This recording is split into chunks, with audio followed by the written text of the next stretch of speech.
Nabanangola, soko olingi pena ke image za la kitoko.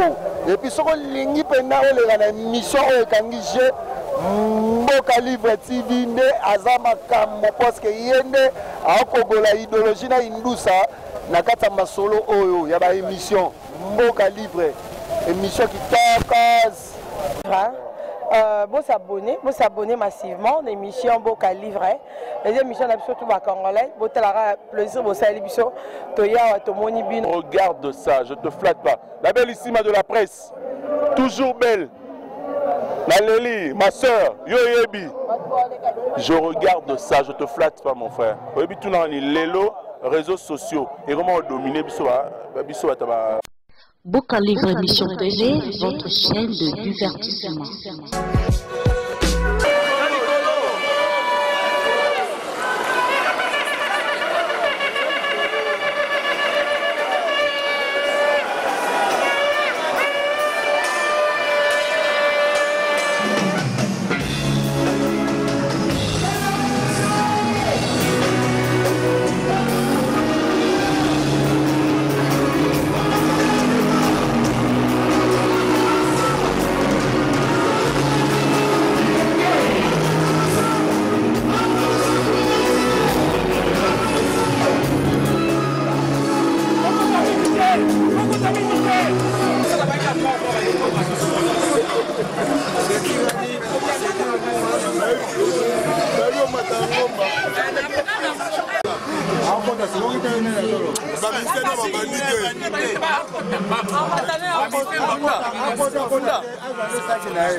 Mboka Livre Émission TV, votre chaîne de divertissement. S'abonnez-vous massivement à votre chaîne Mboka Livre Émission TV. Mboka Livre Émission TV, votre chaîne de divertissement. Chers dames et messieurs, donc Nena Sarabino Mboka Livre Falaboué et la chaîne Nabino et Sarabino Makambu na Nenge Obino Bolingelara. Tous les artistes Oya Salaki test lobby et vendredi plutôt donc on s'appelle Sagiba Nangola et puis mon parti qu'on a tous à Tony Coco. Tous on a nos impressions. Il y a Tony Coco. Pourquoi il faut tika RDC Aya Awa pour nous rejoindre héritier Watanabe. Merci. Très bonne question Mboka Livre. D'abord on a eu le monde na Romingi. Na sepela fort, Msalo Sala. Question, on a une très bonne question. Je veux dire que nous avons un cadre à RTGM de Tindibisu. Au chaîne na Congo, c'est l'un des médias l'une des chaînes mieux placées dans le giron de médias congolais. Alors, quand il y a un grand événement, RTGM Sarambo na Bango, tu vas couvrir l'événement et tu vois comment accroître le diamètre de la chaîne, tu vois. Alors, et là, l'événement miné. Héritier Watanabe a bêti vendredi. A sous dimanche double. Tu on dit double Atlantico. Yébissanga ya. Mboka Livre yo sanga musano bien. RTG ne peut jamais manquer une image comme ça. Et ça va bien pour la téléspectateur na biso au balandara biso. Ya moni biso toya to tiki ba émission. Mais quand tika na biso ba émission ça to tiki ni. C'est-à-dire que c'est une chaîne non. Il y a des gens qui peuvent nous relayer à notre absence. Si on a une mission, à un baby n'a filé, à un salarié déjà. On a salarié lobby, on a six on a un aéroport, on a un avion, on a un lobby. Pourquoi? Donc, ce qui veut dire que nous avons une image, nous avons une bino awa pour na wata, to bogango na Kinshasa. Voilà. Mais Tony Coco, un petit mot aussi pour l'artiste. Il y a Moutassa qui teste vendredi, Héritier Watanabe, après ça qui est, vous, état que presse aussi, un grand baleine aussi, éviter petit mot pour naïe aux amis. J'apprécie ta façon de poser des questions, mon cher ami. Nalandagi, na image, j'étais pas là. En fait, parce que moi, je suis arrivé que hier. Concert à vendredi, Nazaïté. Mais on a une image. Tu vois, aujourd'hui, il faut rappeler que le monde est devenu un village planétaire. On peut ou ne pas être là, mais facilement, on a une image. À quoi qui m'a les réseaux sociaux, tout le monde. On s'intéresse à Nini. Bon, là, on a boss, on a sponsor. Tu me permets quand même de citer son nom. Non, pas de problème. Pablo Kini.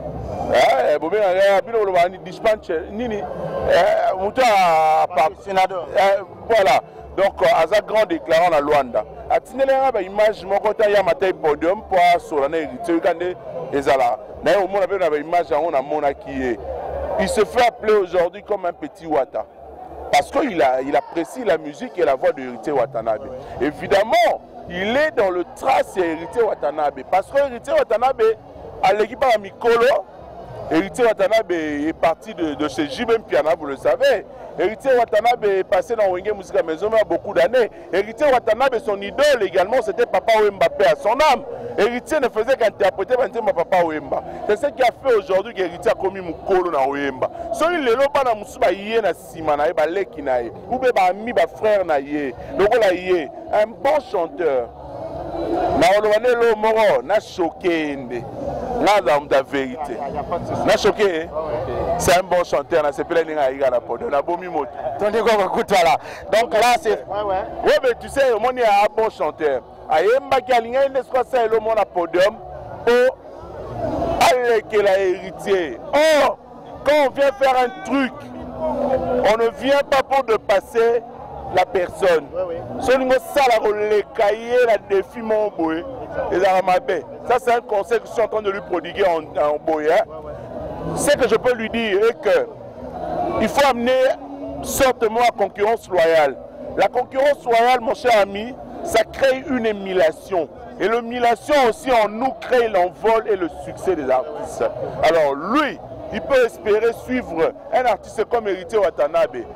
Et c'est trop kitoko. Mais à Salara, à Salapo, Anthony Gogo,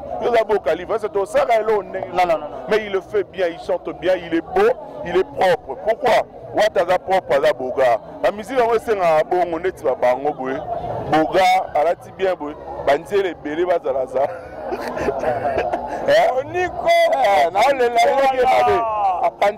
Mais moi j'avais trouvé que il avait un peu exagéré en termes critiques. Hein. Oui, oui. C'était comme on est culte de personnalité. Ayembagi Wata trop, mais là, sentiment, il fallait profiter à Sanini, à Bimissa, parce que c'était aussi une occasion fortuite pour lui. Donc, félicitations, mon cher ami. Petit Wata.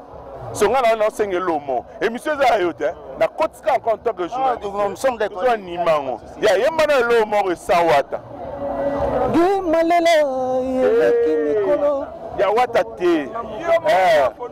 J'ai écrit ton nom dans mon cœur, le vrai bonheur, c'est à toi que je le trouve.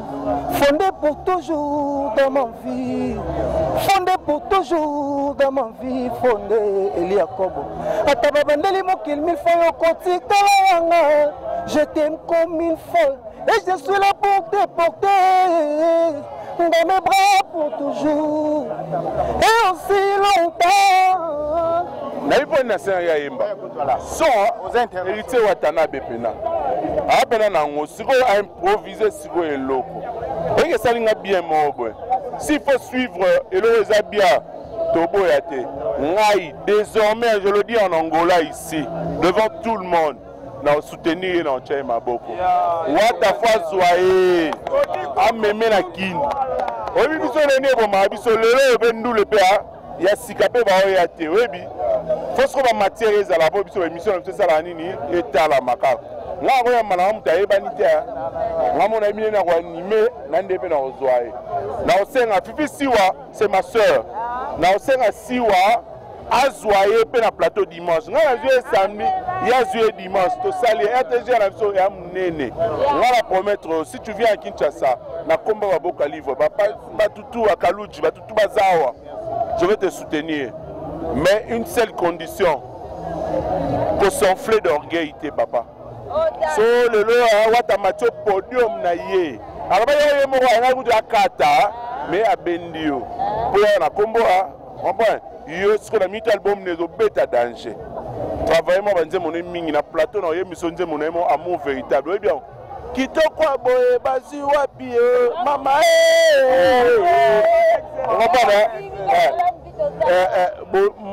bosolo na lokuta elomaka na munoko ana nzembo nga loba bongo moke siko na nzembo lokwa gomena kini dega biso mikolo bano travaillera banzema wata so oya sala on siko en résumé na émission na nga ata 5 chansons na ye ko kansi guitariste au beto na maya kambo ebie maya kamba abeta pa bill mo futala pe ba chaîne ati ya kini otala oui, on a l'observé le monde à portugais. On a l'observé.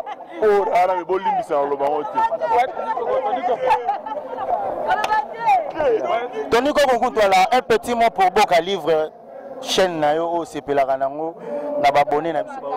Je regarde ça, je te flatte pas. La bellissima de la presse, toujours belle. Naléli, ma soeur, yo yebi. Je regarde ça, je te flatte pas mon frère. Yebi tout na ni lelo. Réseaux sociaux et comment dominer biso nini boy normal on a constaté et comment dominer biso et on monte ça comment il faut que YouTube ça la bon mais c'est que je vais te dire continue toujours mon frère mais tout en redoublant d'efforts. Pourquoi redoubler d'efforts? Mon concurrence est tellement rude. Si on a bêté le moment, si on peut le bêter le moment, donc on peut faire la pébino total. Eh, tu as une polémique, tu as une polémique, tu as ramené un peu la biso, la TV, na biso.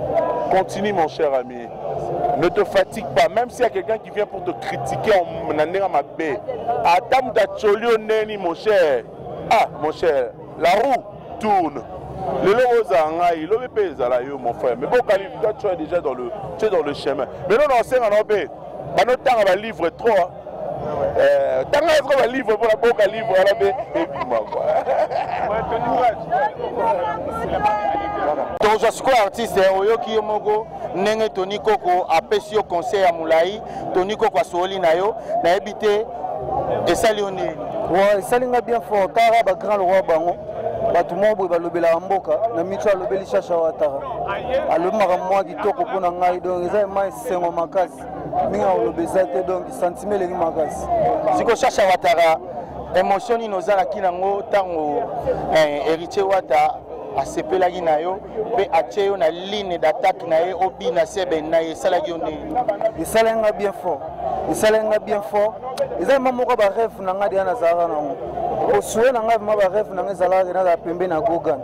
Do waza idol na ngai fona za pembe na ye pona kola lisusu na ye ba ona ye bagité. Merci artiste. Fondé par le central na ebisa rabino japonais Mandela donc nenga rekendara japonais Mandela tozana ye to ebite moi lilobano yozani ni pona chercher. Lilobeza banini tozana na toujours na temps ya travail tozo travailler to saka musala pour makamba onenge kenenge to lingi kende. Donc les jours asuka toye to sala musala. To sala musala après de to koyeba ne ko lobela belé. Merci Jean-Pierre ya boulot. Papele. Chers dames et messieurs, bayo balandaka boka livre naza sikoya wana mwasi talo ngana bengaka ye mwasi poids charge à presse ya basi na nenga monde entier esika tu masolo ezali ya indusa Siwa Stone tozana ya awa Siwa bonsoir. Bonsoir Starboni. Ya ça va. Siwa impression na biso nanu ya liboso ezake o répondre na balandi o bazolanda biso pourquoi Siwa atiki Kinshasa maintenant oza awa na Luanda pourquoi et puis otiki poste na yo wana eza poids makasi ondimi ko ya Luanda. En fait bana Luanda tu n'appelles ba mbote ba ya ba papa Luanda en fait ngaza na des angolaises. Donc du coup na na document pe awa et tout mais cette fois-ci on a eu un indé dans un visa. Donc pour dire que nous avons pour na yayam, nous avons qui pour na CP là, nous avons mais parce que c'est un événement. Les événements en 2 jours, et ben non ça makala na bapoto, ah pengia makana sala, mais cette fois-ci c'est son fils. Après toi mon qui a carrière naï. Donc son ati qui poste na ngapona ya awa, c'est qu'ils héritiers. Mais on a ba Michel Mbele, mais Natala qui mionge mi de mon accompagné cet album depuis le début Tissiko. Donc je peux jamais kotika la donc alors on a biso donc mionge mi de moi ils a penza ya biso biso wana ils a biso tout ba congolais biso tout ba journaliste biso tout ba même ba congolais ba ko soutenir biso c'est pour vous dire que yango nde toana besoin culture na biso koki okoyamba mo boye te. Ça nous fait du bien obi kelelo soki bangolais baoleka bamona photo ya congolais mo boye na nzela. Donc déjà ça la bien tozwa pe moi respect wana. Maria mo bafinga biso tanso ba so langa na son sa mabeme na son sa musique ezelo mo ezo union biso. Dans son atiki gare centrale na dans héritier. Voilà. Merci Siwa. Un petit mot seulement pour la chaîne au Boca Livre émission TV. Boca Livre, vous s'abonner massivement l'émission Boca Livre. Les émissions d'absolu tout va congolais. Vous avez plaisir vous savez biso. Toya tomoni bino. Vous savez musala bien. À chaque fois vous savez bien. To honorer pe bateau basa qui musala bien ma casse. Le long na moni pas le tout dit lou. Azo à ça l'événement mon ya boy. Donc c'est pas donné à tout le monde. Et le quoi la frère na biso congolais photo bête télé maboko. Et héritier Watanabe, je sais seulement que tu peux avoir l'occasion de nous suivre parce que toi tu es toujours ready à Olanda Bisso. Donc félicitations H. Tu as fait de ton mieux ensemble en mot tout nos salaires en boy. Grâce à l'objet de la TV, au toya soit na pour rien. Mais na boy en tout cas, tiens na monter maqué Stone à Fiornayo. Je vous remercie. De rien, c'est la famille. Bien, chers dames, nous avons déjà la image d'or, donc il est comme on a au Quito, image d'or, na reçoit moins impressionné parce que Azalagi lobby, il y a kangaki ba photo tina ba podium wana to reçoit impressionné, il y a concert à lobby, na lelo nani nezokindi. Merci de Rolanga pour ba lobby muto na G migolo ezaye. Bango bazame Neti bazate, bazame neti bazate, mutala j'ai merci. Bon, j'ai pendant n'engezo kende. Bon, oza Didio Kito, développerie, photo international. Donc j'ai n'engezo kende. Bon, total la ngobara, lelo total la mélodie. Vendredi, je pense, il est là Kitoko. Mais lelo toi déjà na toi d'abord 22h, déjà 22h30. Kalaté total la chaîne n'enge fungwa mama. Toza pena. OK. Pour toro ya ligne ya benga yo pona photographique qui est professionnel, mariage, anniversaire, cérémonie nyonso ko pesa numéro no très rapidement. Bon, oza Didier Okito photo shooting. O boyo kaka na tous les musiciens ba na mboka tout. Ko bana na vena biso ko felo mide parce que papa Omba Kenda tina se yeye mutakangi masolo. Numéro d'Angazali 939 18 62 74. Soko lingo sepela. On les a émission kitoko faut les gars. Mais soko lingi fait na ezala bien na photo ya kitoko. Obengi Didio Kito. Masolo kitoko. Agence Angazali na Ndoz ngambu ya Ojaenda so yo no kutanga uswat na mambote. Papela kitoko.